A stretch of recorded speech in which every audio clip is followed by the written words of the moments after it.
श्री हरिदास नमो नमो श्री हरिदास वृंदा विपिन वास बर प्राण सर्वस्व बाके बिहारी श्यामा श्याम जुगल रूप माधुर्य के रसिक रिजुवार सुप्रेम अवतारी परम वैराग्य निधि बसत निधि वन सदा भावना लीन सुप्रवीण भारी कामना कल्प तरु सकल संताप हरु अग्रदास अली कल्याणकारी। श्री हरदास श्री हरदास श्री हरदास। आज भैया कछु फुटकर उपदेश कैसे आश्रम में रहना चाहिए वापे कछु प्रकाश डालो जाएगा। नमो नमो श्री हरिदास वृंदा विपिन वास बर प्राण सर्वस्व बाके बिहारी श्यामा श्याम जुगर रूप माधुर्य के रसिक रिजवार सुप्रेम अवतारी परम वैराग्य निधि वसत निधि वन सदा भावना लीन सुप्रवीण भारी कामना कल्प तरु सकल संताप हरु अग्रदास अली कल्याणकारी। जुगल नाम सोनेम जपत नित कुंज बिहारी अवलोकत रहे केल सखी सुख के अधिकारी गान कला गंधर्व श्याम श्यामा को तो उत्तम भोग लगाए मोर मर कट तिमि को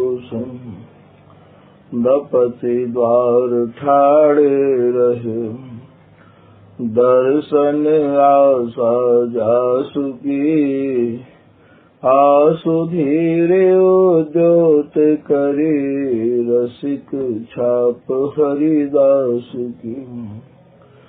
प्रथम लड़ाऊं श्री हरिदास आसु धीर जी को दूजे श्री विपुल बिहारी दास गाँव में नागरी सरस नर हरि बल्लभ माधुरी रसिक पीताम्बर चरण रूप चित ध्यान ललित किशोरी गौरी मोहनी ललित भूरी बार बार भगवत रसिक पद लाऊं मैं यही बर मांगत है सखी निज राधिका भर भर उमंग सब दिन ही लड़ाऊं। स्वामी श्री हरिदास चरण बल मोको भारी इनकी कृपा मनाए रटते रहो कुंज बिहारी। कुंज बिहारी गाय गाय कुंजन में डोलूं सब दिन इन्हीं लड़ाए बैन कछु और न बोलूं। बसत रसिक जे विपिन में तिन मधि तुम सरनामी मांगत सहचरी राधिका जेहु जुगल रति स्वामी।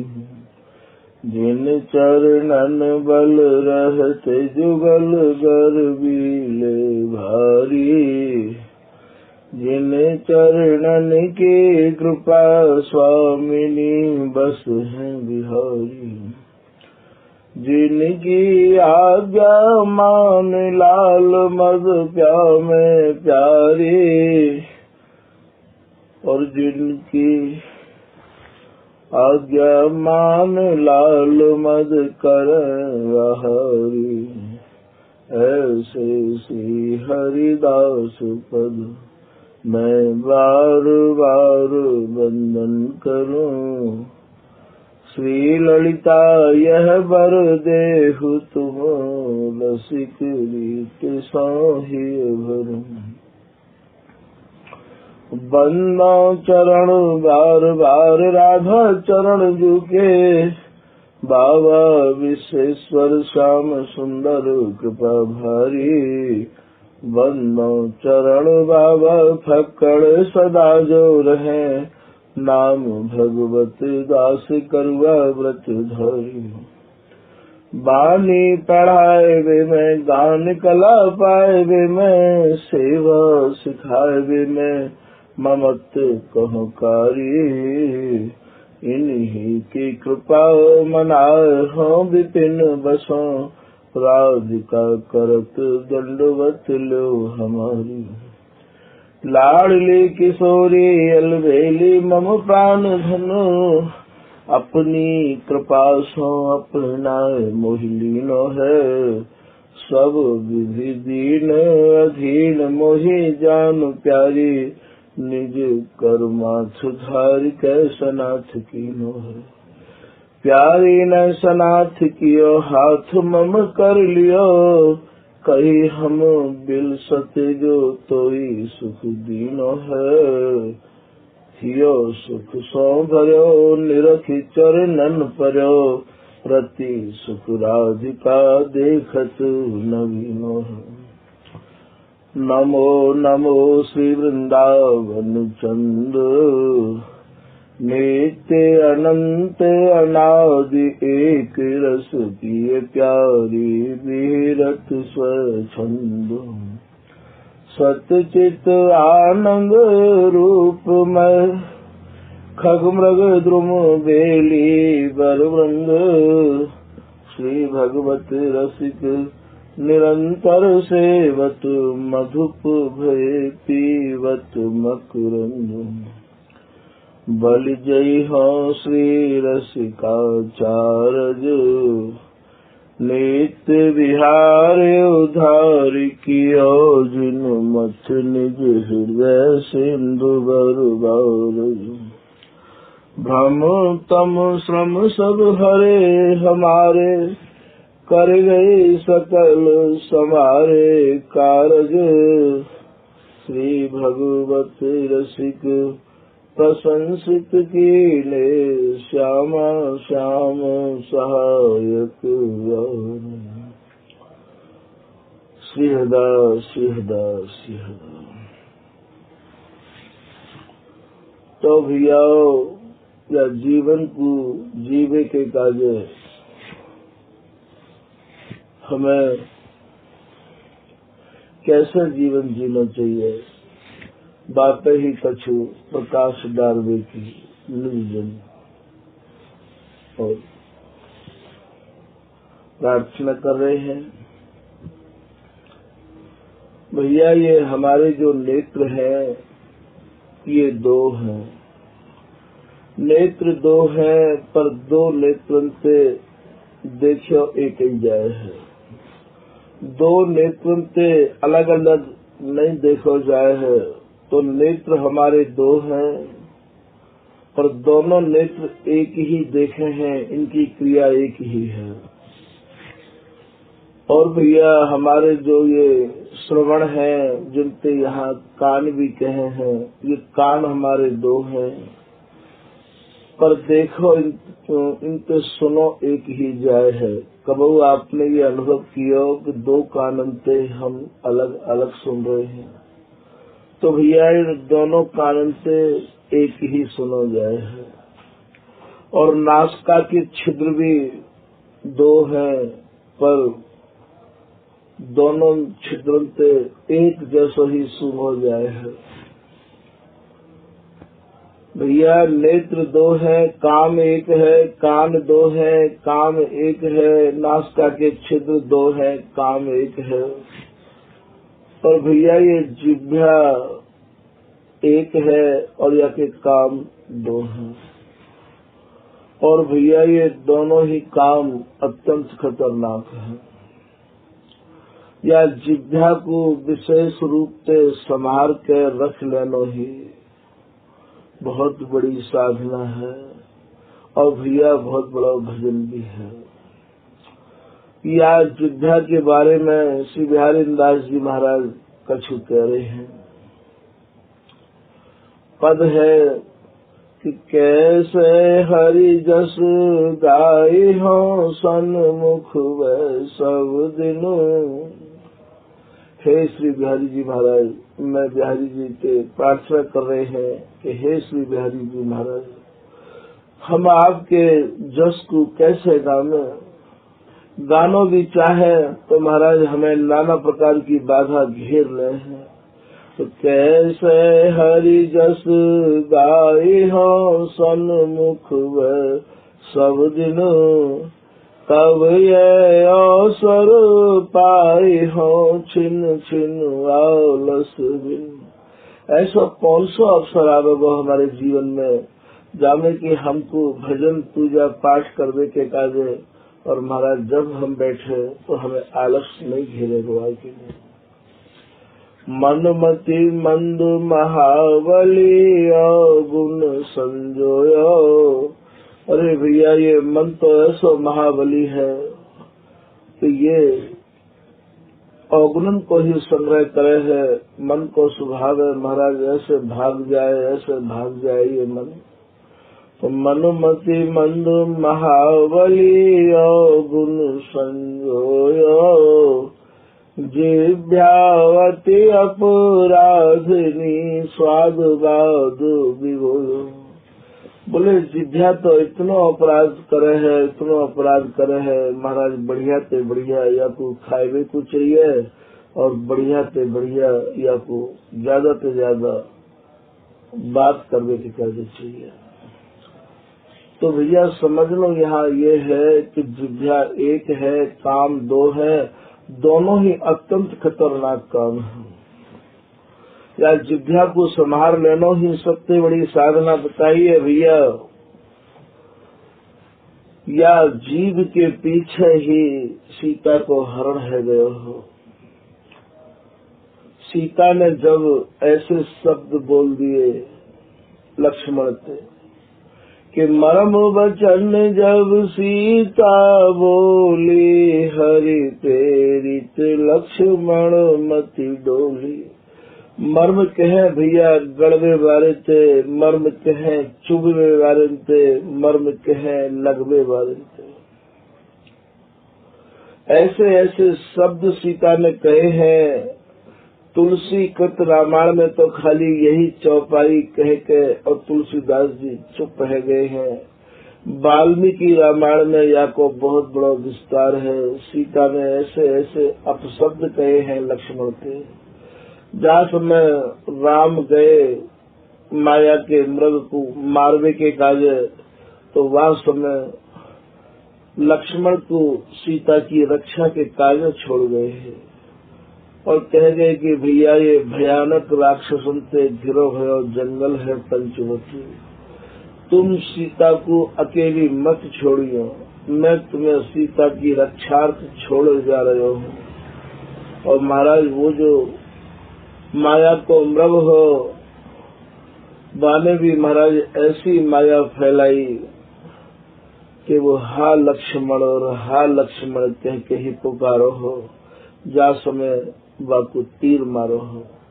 और वहाँ की आवाज जब सीता के कान में गई तो सीता ने समझी कि भैया तुमसे मदद मांग रहे हैं, भैया तुमसे मदद चाह रहे हैं, लक्ष्मण तुम तुरंत जाओ।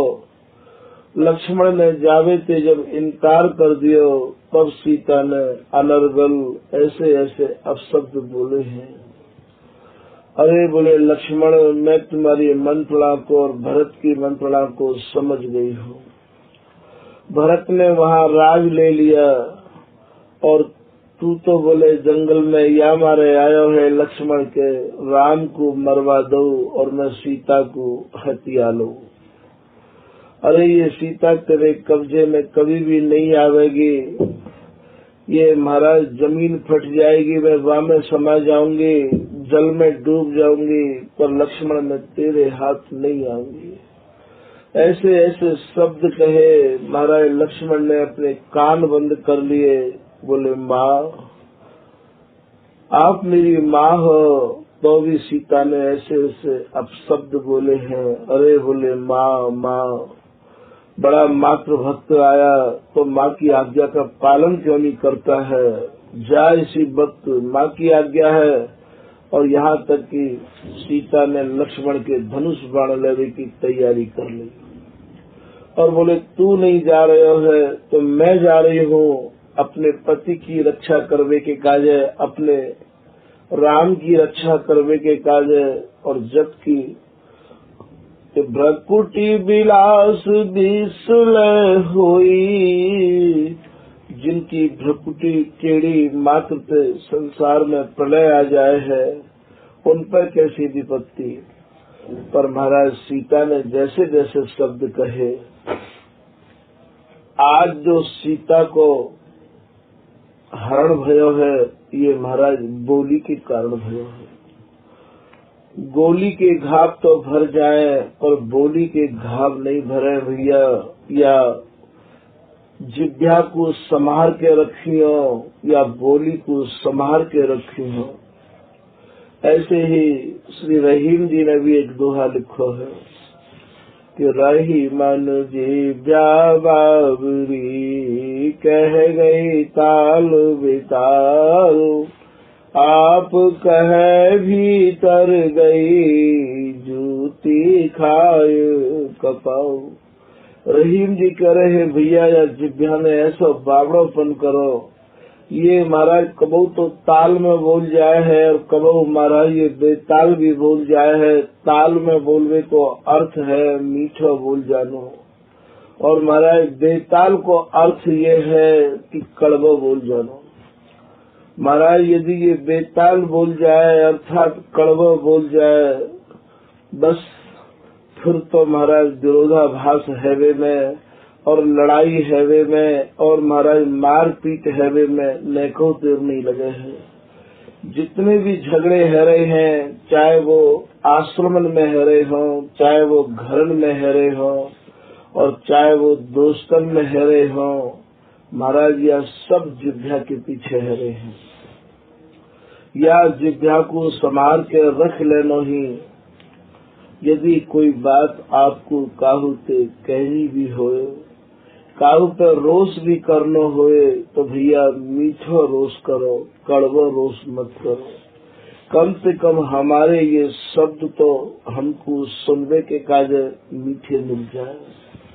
जा काहू ते आपको कछु भी कहना होए, तो महाराज मीठी वाणी को यदि प्रयोग है जाए तो शायद इतनी आग न लगे। यही कुछ तुलसीदास जी बाबा कह रहे हैं कि तुलसी मीठे वचन ते सुख उपजय चहुओर, वशीकरण यह मंत्र है, तज दे वचन कठोर। तुलसीदास जी कह रहे भैया मीठे वचन से सबको सुख उत्पन्न होवे, सबको शांति मिले है। बोले यदि आपको काऊ को बस में करना है, काऊ को अपनो बनाना है, तो भैया सबसे बड़ो वशीकरण मंत्र यही है कि आप कड़वा बोलबो बंद कर दो, मीठो बोलबो सीख लो। एक कोई कौआ गांव छोड़ के जा रहे हो, महाराज रास्ता में बापू कोयल मिल गई है। कोयल ने कौआ को देखो कि कछु अनमने से है, कछु मन खिन्न सो है इनको। वही समय महाराज कोयल ने कौआ को मार्ग रोक लियो, और महाराज एक जैसे हवे की वजह से कोयल ने कौआ को चाचा कह दी। बोले चाचा कहाँ जा रहे हो, कछु अनमने से लग रहे हो, आपको जो मन है वो कछु खिन्न जैसो है, कछु उदास जैसो है। मोहे तो बताओ चाचा कहाँ जा रहे हो। कौआ ने कही तने मोते चाचा कही है बेटी। कौआ ने भी बातें बेटी कही। बोले बेटी मेरो मार्ग मत रोक, मुझको जान दे, मैं जाना चाहूँ। कोयल ने फिर कही, चाचा कहाँ जा रहे हो? आपने मुझसे बेटी कही है, मोकू तो बता जाओ अपनी बेटी को। तो कौआ ने कही कि बेटी मैं कहाँ बताऊं, मैं अत्यंत दुखी हूँ। बोले क्यों दुखी हो तुम? कोयल ने कही, बोले बेटी या गांव को छोड़ के दूसरे गांव में जाना चाहूँ। बोले क्यों जाना चाहो, क्यों दुखी हो चाचा? वे न जाने क्यों या गांव के लोग मुंह में ढेला मारे, थोड़ा भी कछु बोलूं तो मुंह में पत्थर मारे, बिगर बात मारे बेटी मैं तो इनको कछु भी नहीं बिगाड़ू हूँ, या हमारे या गांव को छोड़ के दूसरे गांव में निवास करूंगा। कोयल ने कही, चाचा एक बात कहूँ, नाराज ना हो, मान ले तो एक बात कह दो। बोले हाँ बेटी, जा तो रहे ही हो, कह दे तू क्या कहना चाहे। बोले चाचा गांव मत छोड़ो, गांव मत छोड़ो चाचा, ये भाषा छोड़ दो। ये गांव बुरा नहीं है, ये आपकी भाषा बुरी है, ये आपकी बोली बुरी है। या भाषा को और या बोली को लेके आप जा गांव में भी जाओगे महाराज, वही गांव में लोग आपको पत्थर मारेंगे, ढेला मारेंगे, ईंट मारेंगे, भगा देंगे आपको। तो ये प्रसंग हमारे आपको सुनायो है कि बोली के पीछे और महाराज गोली भी चल जाए हैं, अपने भी पराये है जाए हैं।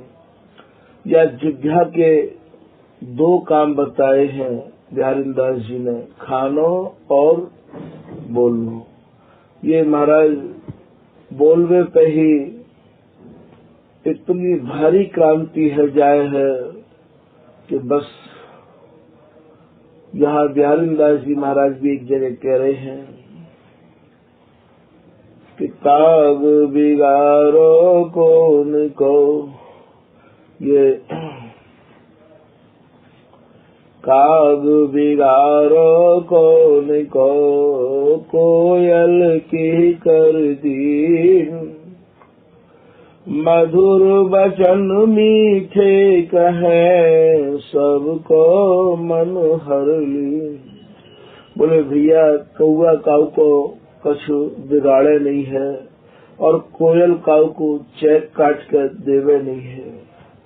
कौआ जब बोले है तो आपने देखो होगा महाराज उठा के ईंट पत्थर जो कुछ कंकड़ी हाथ में पड़े उठा के महाराज तुरंत बाकू भगावे की मारवे की चेष्टा करी जाए है। बोले काव काव काव काव काव कर रहे हो।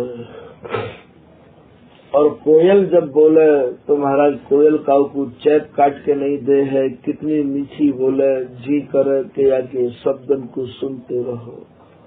तो भैया वाणी पे नियंत्रण बहुत अनिवार्य है। यदि वाणी पे नियंत्रण नहीं है भैया, वाणी के पीछे ही या बोली के पीछे ही, इन शब्दन के पीछे ही महाभारत भी है गयो हो। और महाभारत में सीता द्रौपदी ने और महाराज दुर्योधन से ऐसे कह रही ही, अंधे की अंधी संतान। महाराज ऐसे ऊंचे शब्द बोलने की द्रौपदी को कहा आवश्यकता पड़ गई है।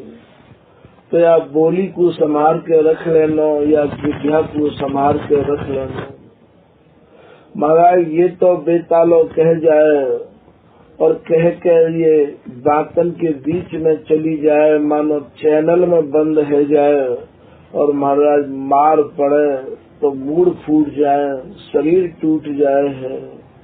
यही को श्री रहीम जी बाबा कह रहे हैं कि रही मन जिभ्या बावरी, कह गई ताल बेताल, आप कहे भीतर गई, जूती खाए कपाल। महाराज कपार में जूता पड़े हैं। एक बार हमारे ठाकुर जी बाबा श्री रामदास जी पटियावारे बाबा महाराज, जिनको स्थान करे आश्रम है ग्वालियर और मुरैना के बीच में, वहाँ महोत्सव में गए हैं। महाराज हमारे का जो बाबा की इच्छा ये ही कि महाराज जी को हम अपनी गाड़ी ते श्री धाम वृंदावन भेजें। गाड़ी को आवे में कछु विलम्ब है गयो हो, हमारे ठाकुर जी को खाली रहने को अभ्यास नहीं है, कोई न कोई स्वाध्याय या नाम या सेवा हमारे ठाकुर जी को अनिवार्य है। जैसे ही हमारे ठाकुर जी की गाड़ी की जब सुनी कि अभी बाकू आवे में कछु विलम्ब है, तो वहाँ कछु लिखा हुआ हो परिक्रमा में, जो वहाँ करे की जो परिक्रमा है, वह परिक्रमा में जाए के हमारे ठाकुर जी कछु अध्ययन करन लग गए, जो बाबा श्री राम रतन दास जी की समाधि पे कछु लिखो भयो हो दोहा। वहाँ महाराज जिभ्या ते दांत कह रहे हैं, अरे बोले जिभ्या तू सावधान रहीजो, हम लोगों ते कबो तू पंगा मत ले लीजो, क्योंकि तू 32 दांतन के बीच में अकेली है। यदि तैने हमते थोड़ी भी कोई बात 19-20 करी तो हम सब मिलकर तो को चबा जाएंगे। तू हमते काऊ भी प्रकार की ठान मत लीजो, पंगा मत ले लीजो। महाराज उत्तर में वो जीव कह रही है, भले मैं 32 के बीच में अकेली हूँ पर मैंने यदि एकहू अपनी जिभ्या हला दई या महाराज मैंने कछु भी कह दई उल्टी सीधी, तो मैं अकेली ही बहुत हूँ, मैं तुम्हारे 32 दांत तुड़वा दूंगी। आपने घर में भी देखो होगा महाराज जिभ्या के पीछे ही पति पत्नी में झगड़ा है जाए है, और जिभ्या के पीछे ही महाराज भैया भैया आज कोर्ट में खड़े हुए हैं, और जीप के पीछे ही एक दूसरे काऊ के पास रहने की इच्छा नहीं करे हैं। ऐसे ऐसे शब्द बोल रहे हैं लोग। अरे बोले बाने तो हमसे महाराज यह प्रकार के शब्द बोले हैं कि हम लोग तो बाकी सामने जीवन में नहीं जानो चाहे हैं, बाकू देखना भी नहीं चाहे हैं। महाराज जैसे शब्द बाने कहे हैं हमसे, तो यह शब्द को ही दूसरो नाम बोली है, और या बोली को नाम ही और महाराज वचन है। जैसे जैसे जो अर्थ लगाना चाहे, तो महाराज या जिभ्या को संभाल के रखना बहुत अनिवार्य है।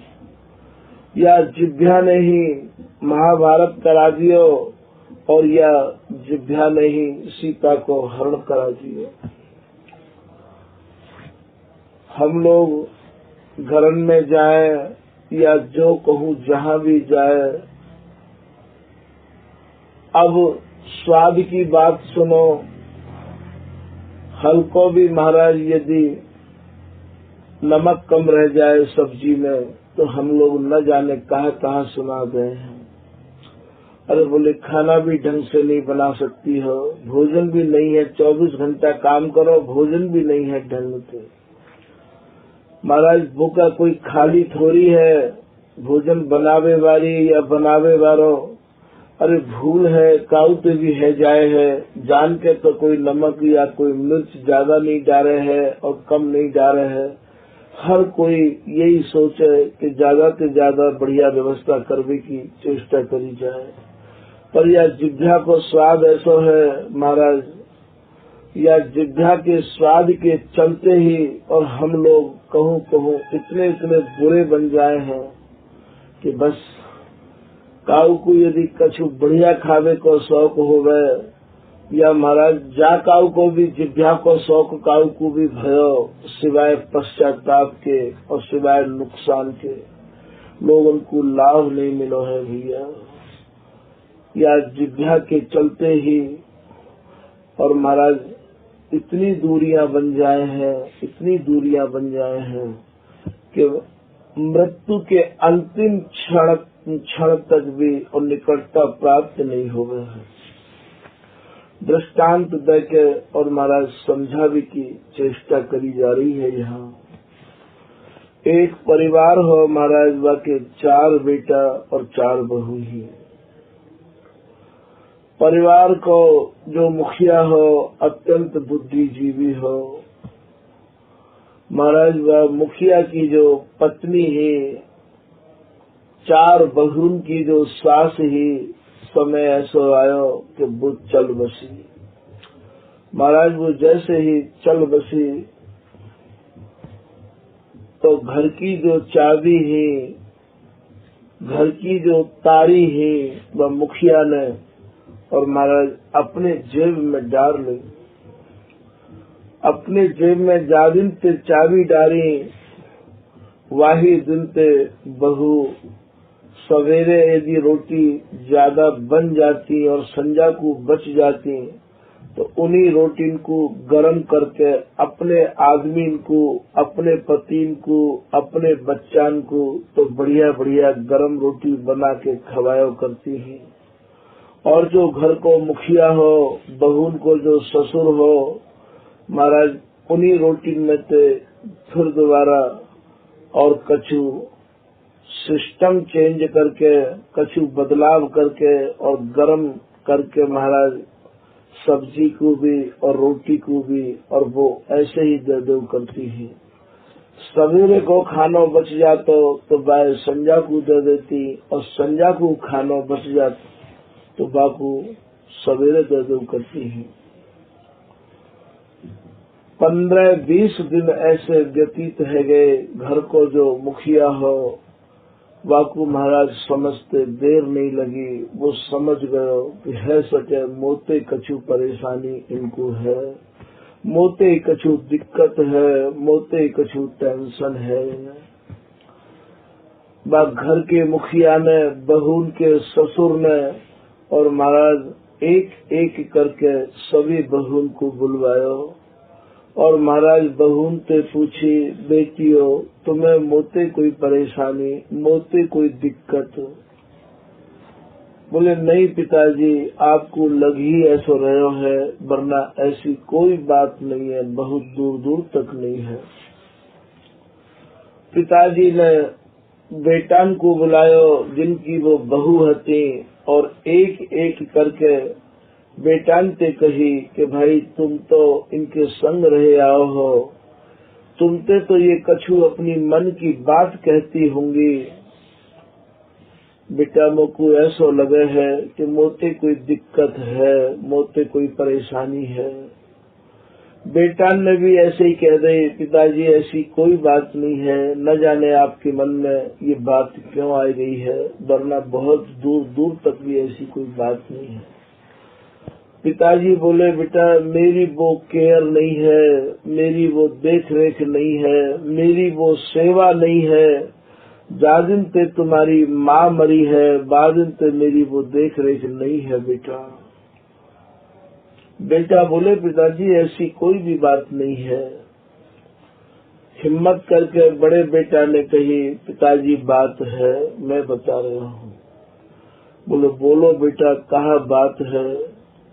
तो बड़े बेटा ने कही कि पिताजी चाबी की बात है, ये सब आपस में यही कानाफूसी करती रही हमें है कि माँ के मरने के बाद में पिताजी ने चाबी अपनी जेब में क्यों डाल ली?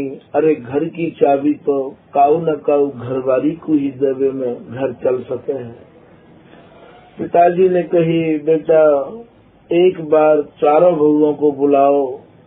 चारों बहुएं बुलाई और बुलाई के पिताजी ने उन बहुओं से कही, बेटी चाबी के पीछे मन मैलो मत करो, ये चाबी तो मोकू राजी राजी गैर राजी देनी ही होगी। महाराज जो या दुनिया में आयो है वो यहाँ से कछु भी लेके नहीं गयो है, न कछु लेके आयो है। ये सब दुनिया की चीजें हैं, यही मिली हैं और यही रह जाएंगी। संसार के जितने भी रिश्ते हैं वो यही जुड़े हैं और महाराज यही टूट जाएंगे। तो जब यहाँ पे कोई भी कछु चीज लेके नहीं जा सके है तो मैं बेटी चाबी कैसे लेके जा सकूं हूँ?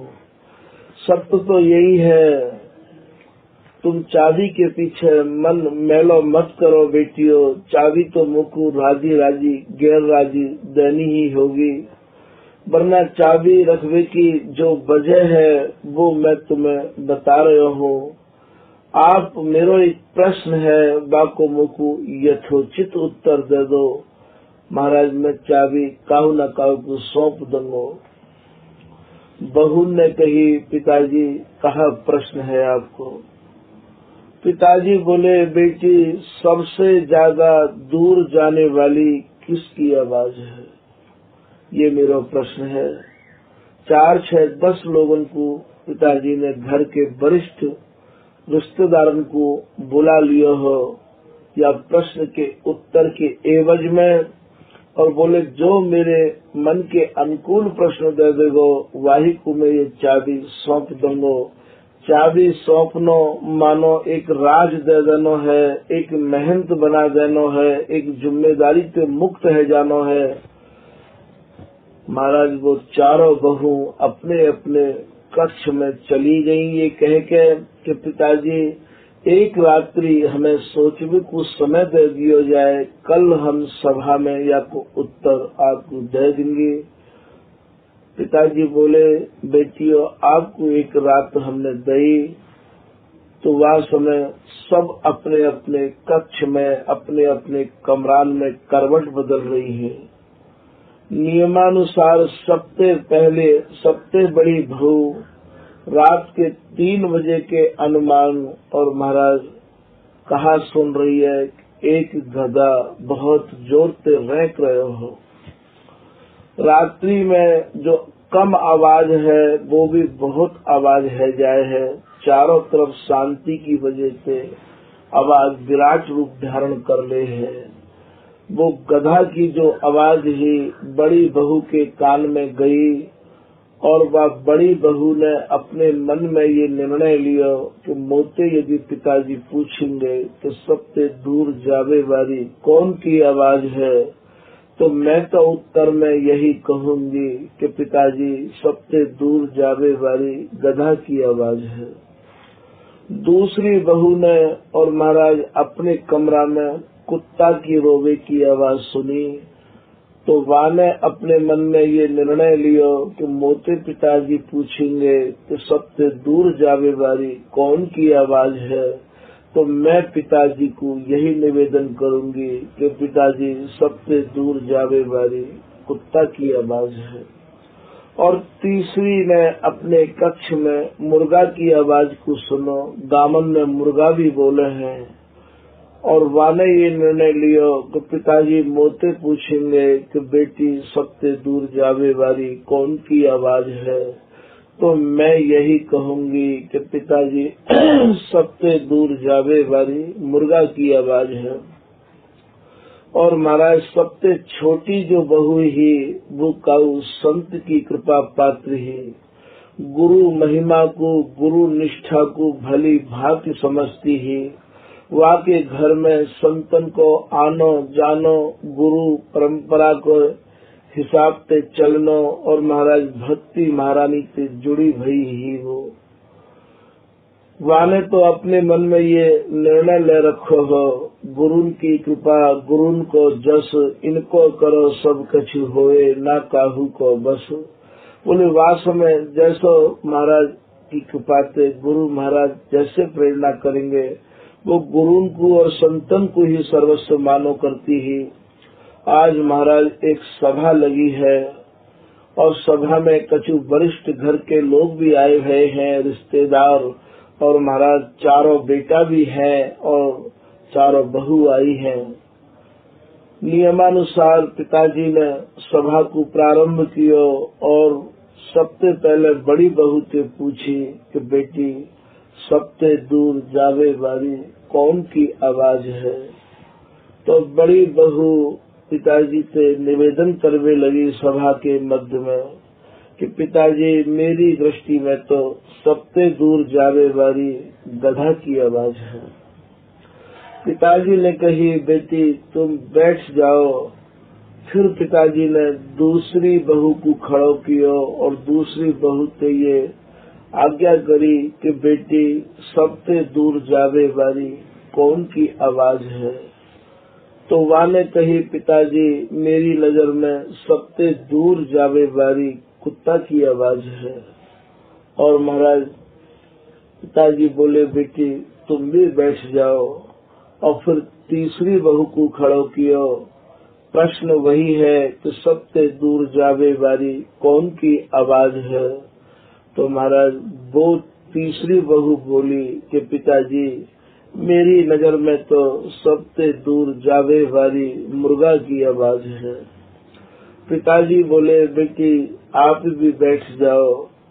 फिर पिताजी ने चौथी बहू को खड़ो कियो और चौथी बहू ने खड़े होते ही वो ये समझ गई कि उत्तर तो हमारे ठाकुर जी को भी देनो है। बड़ी ही भक्तिमती ही स्वाध्याय भी करती रहती है। बाने सभा में जितने भी लोग बैठे हैं सबके महाराज सरलता और नम्रता और निराभिमान मन से सबके वाने चरण स्पर्श किए। सबके चरणन में वाने माथो नवायो और हाथ जोड़ के खड़ी ही। पिताजी ने कही बेटी प्रश्न वही है कि सबसे दूर जावे वाली कौन की आवाज है। नम्रता पूर्वक वो चौथी बहू बोली पिताजी मेरी नजर में तो सबसे दूर जावे वाली ये मीठी आवाज है। महाराज ये मीठी आवाज ऐसी गूंजे माइक की आवाज तो किलोमीटर 2 किलोमीटर जाएगी, पर ये तो महाराज देश की तो चलेगा विदेशन तक जाए है। जी करे महाराज शब्दन को सुनते रहे आओ, चुप मत रहो। ऐसे मीठे शब्द बोले बस महाराज जी आपके शब्द सुन के आत्मा को तसल्ली है जाए, शांति मिल जाए, मन को प्रसन्नता मिल जाए। अरे बस महाराज जी के शब्द सुने या जाकाऊ के शब्द सुने तो ये जो मीठी आवाज है ये तो महाराज ऐसी संग चले है कि वो भीतर हृदय में गूंजती रही आवे है। तो यहाँ समझना ये है कि पिताजी ने वो जो चाबी ही वो चाबी उठा के और बात छोटी बहू को दे दी। तो ये जो जिभ्या है या के 2 काम है। ध्यानदास जी या के 2 काम बता रहे हैं कि जिभ्यावती अपराधिनी स्वाद बाद बिगोयो। एक तो ये स्वाद ले के खावे है और बाद माने महाराज बातन में इतनी लग जाए है कि बस रात दिन या को बात ही भावे है जिभ्या को और कछु भी नहीं भावे है। तो भैया या जिभ्या को रोक के रखियो या को स्वामी जी और बिहारी जी महाराज के नाम में सेवा में और चर्चा में लगा के रखियो। यदि आपने ये जिभ्या को चर्चा में नहीं लगायो, श्री ललित किशोरीदास जी महाराज कह रहे हैं कि रसना तू हरिदास रथ अखियां जुग रस भोग। श्री ललित किशोरी कृपा को भलो बनो संजोग। बोले भैया एक तो ये मानव जीवन ही अति दुर्लभ है। बड़े बड़े देवतान के कार्य भी ये सुलभ नहीं है। और महाराज फिर स्वामी जी की शरण तो महाराज स्वामी जी की कृपा, स्वामी जी की माया, स्वामी जी की दया से ही काहू को प्राप्त हो सके हैं। और स्वामी जी की शरण पाके भी हम या जिभ्या को कंट्रोल नहीं कर सके या जिभ्या को महाराज बस में नहीं कर सके। जिभ्या कोई दूसरा नाम रसना भी है। श्री ललित किशोरीदास जी महाराज या दोहा में कह रहे हैं कि रसना तू हरिदास रथ। बोले भैया तू स्वामी जी महाराज के नाम को रट और अखियां जुग रस भोग। और मैं नेत्रन से जुगल के जो मधुर विहार है बाई को अपने नेत्र में बसाए के रखूंगा। श्री ललित किशोरी कृपा को भलो बनो संजोग। बोले भैया ये संजोग बार बार नहीं मिले है। यही बात को श्री बिहारीदास जी भी एक दोहा में कह रहे हैं। श्री बिहारी दास मन सो कहे अब न लगाऊं तो जस गाऊं हरिदास को तै सुख दीनो मोर। अरे भैया मैं अब जो है रात दिन प्रिया लाल के गुणान बाद को ही तोते गाऊंगा। जस गाऊं हरिदास को, मैं वाही के गुणान बाद में स्वामी जी के गुणान बाद में तो को लगा के रखूंगा। आज की कथा को भैया